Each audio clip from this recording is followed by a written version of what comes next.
Hi, this is Sharon. And Timothy. We are NC Wine Snobs, and we are out on a passport visit using our Yadkin Valley passport, and we are at our first stop, which is Serre Vineyards. Let's go out for an adventure.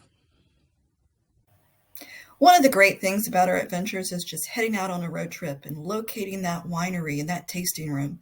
And here we are at Serre Vineyards, starting that passport adventure. We took a short drive up to the parking area, and then we took a walk up to the tasting room. Beautiful big white building. They had some outdoor seating. And once we kind of explored outside, we went inside to do our tasting.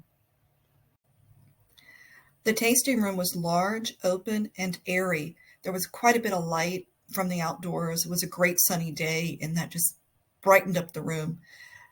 Multiple seating areas were available inside. However, we went up to the bar and presented our passport. Then we picked out our wines and decided to go outside to enjoy the beautiful weather.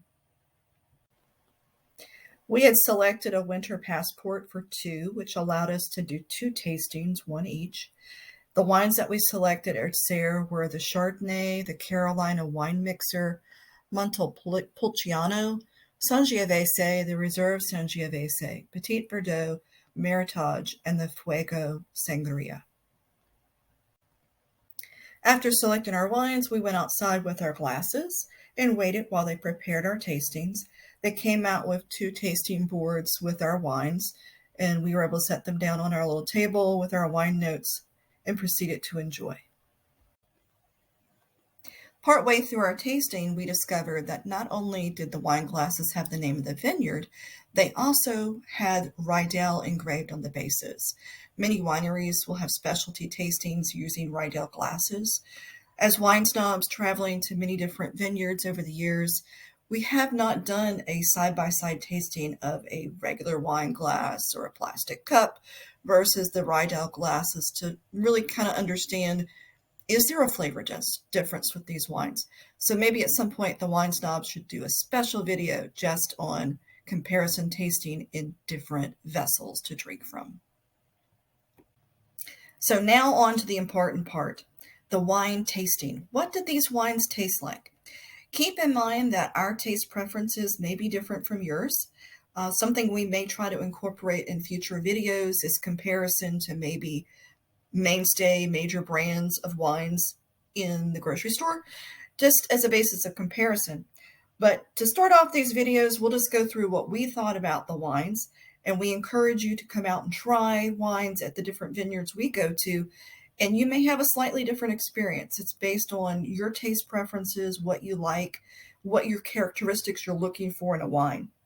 So for us, we started off with Chardonnay, and we found it to be light, crisp, and it had some green apple notes. Then we moved on to the Carolina wine mixer, which to us seemed very dry, and it didn't have very much in the terms of fruitiness. The next wine was the Montepulciano. We found it to be dry red, very tannin forward, and we would suggest pairing this one with rich foods. The Sangiovese had good legs on the wine glasses. It just clung to the edges. You could see it on that glass, those legs. It tingled on the tongue. The next wine we tried for comparison was the Reserve Sangiovese, and it seemed to be a good stainless steel wine, and it was smooth and had lots of character. The next red was the Petit Verdot. There was an initial sweetness and a slight bit of a muscadine flavor to this wine. Then we moved on to the Meritage, which was a very balanced blend. It had a little bit of tannin, it had some body, and it was Timothy's favorite wine of the day. The last one we tried was the Fuego Sangria, and this was actually one of the bottles we brought home with us. It was peach and mango, lightly sweet with fruit flavor, not sugar sweet. One of the reasons why we brought this wine home with us is we wanted to share it with family who enjoy more of your sweet white Zinfandel kind of wines. So we thought this would be a great wine for them. I hope you enjoyed our wine tasting adventure with us today. Thank you for following our adventure to Serre Vineyards. This was our first stop in the Yadkin Valley Passport. We have many more places to go, including a distillery and a few breweries in the Passport, along with multiple wineries. I hope you've enjoyed the video. If you did, please like and subscribe to the channel because we will be producing more content on a weekly basis. We plan to put the videos out every Wednesday for the different wineries and other beverage places that we go.